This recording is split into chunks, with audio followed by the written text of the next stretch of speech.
Good afternoon. Another good day out here today. I think we're getting our legs back a little bit, which this time of year is not easy to do. So I feel good from a physical standpoint where we are.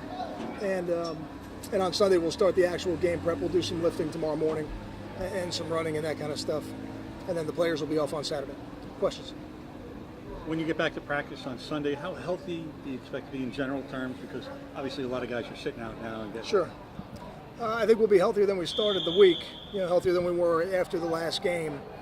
But there's still a couple guys that I'm waiting to get a little bit of a read on, and I'll get that Sunday morning just to give them as much time as possible to recover. How did Aiken do in his, I guess, the last two games? Because he played a lot after Lorenzo got hurt the first game.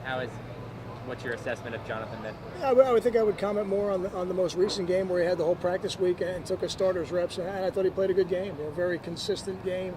Made the plays we asked him to make, so I think we're very pleased. Did PJ come back with that second day without the soreness, everything you were looking for? And I think he might be a little bit sore, but I think that's more muscular just from the work, of standing and going for 2 hours or an hour and a half and going through a practice.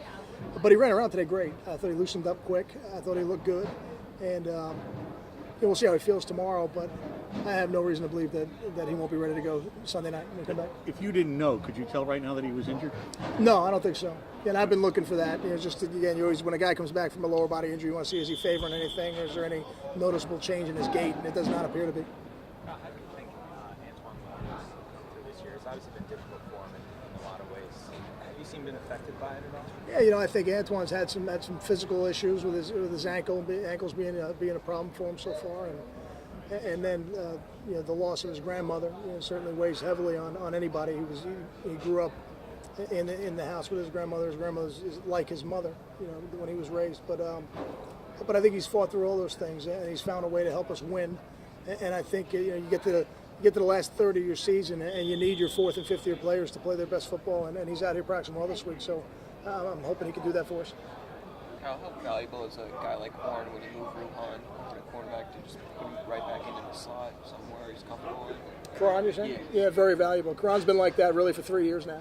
Karan's done a lot of things. He's always been able to play every position. He plays on special teams and does all those things very well. So I think this year has allowed him to take more reps and be out in front a little bit more, which is why I think more people noticed it. But I think if you spoke to the coaches on our staff the last couple of years, they would tell you that they would have always had that opinion of him. And what's the toughest thing about a true freshman playing corner, the way you have so many this year? I think the toughest thing for a freshman who's doing it is when they do it in high school, if they do it in high school, a lot of times they overmatch the people they play against. And in college football, you're going to be playing against 21, 22-year-old men who are just as big, just as strong, just as fast as you are, and they have not gotten to the point in their careers where they've mastered all the finer points of the techniques of playing that position. So it's those matchups are hard, and the balls are thrown more accurately, and the players you're playing against have better hands. So I think in every way, it's harder to do it at this level, and even harder when you're just a freshman. Kyle, I could be mistaken, but Shoffley played mostly just the gunner last game, right? He didn't play a lot of defense. Was that an injury thing or something else to it? He was limited during the week. Didn't take as many reps. So probably more a statement of how Dewan was playing in the game, and Ruhan. Really pleased that, and I don't mention Grief because Grief's been playing there all year, but certainly the combination of those three guys playing the way we thought they were playing led to that. But I think now that he's back practicing full time, you'll see more of him in the rotation. Is that a nice change at corner to actually have options to choose and evaluate from compared to the last couple of weeks where it was a little tougher? We've had options throughout the year. They just now that the options have changed. Ruhan gives us depth, and not just depth in terms of a body. He gives us depth in terms of a productive player and somebody who I think's upside is very good on either side of the ball. So, I think it certainly has been a bonus for sure. How do you, as a coach and as a coaching staff, try to help someone, college kids, when they go through a loss and they have to deal with all the other responsibilities of playing, with school, with all the things they have to do in college? How do you approach that? I think you got to do it the same way that you do with a family member.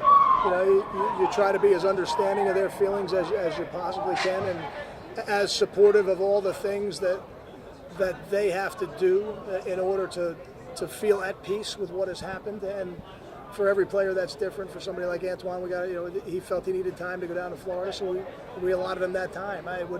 Once he felt like that, it would not have been in anybody's best interest to have him here. He needed to be there. He needed to be home with his family so that he could be at peace with the decision.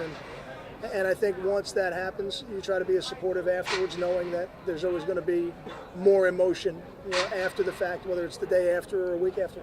Do you guys do you ever have to ease up? I mean, I know sometimes coaching can kind of drive someone hard. It depends on the personality. But do you have to ease up to kind of understand the burden? I don't think you ever ease up on the field. I don't think easing up on the field is really going to help any player. I think you're setting them up for failure if you do that. I just think you want to support them in the other 22 hours a day that they're not on the field. You want to make sure that you support them. Now, do you have to make a decision as a coach if a player is ready to go back on the field? Sure, and you have one-on-one meetings to do that. But more often than not, the players have been ready to go back on the field, and you got to coach them the way you coach them every day, or you do them a disservice. But I think you can support them in all the other ways when you're not practicing and you're off the field. Kyle, final bye, what kind of opportunity does it give you guys as a staff maybe are you out on the road at all this weekend, or what are you guys?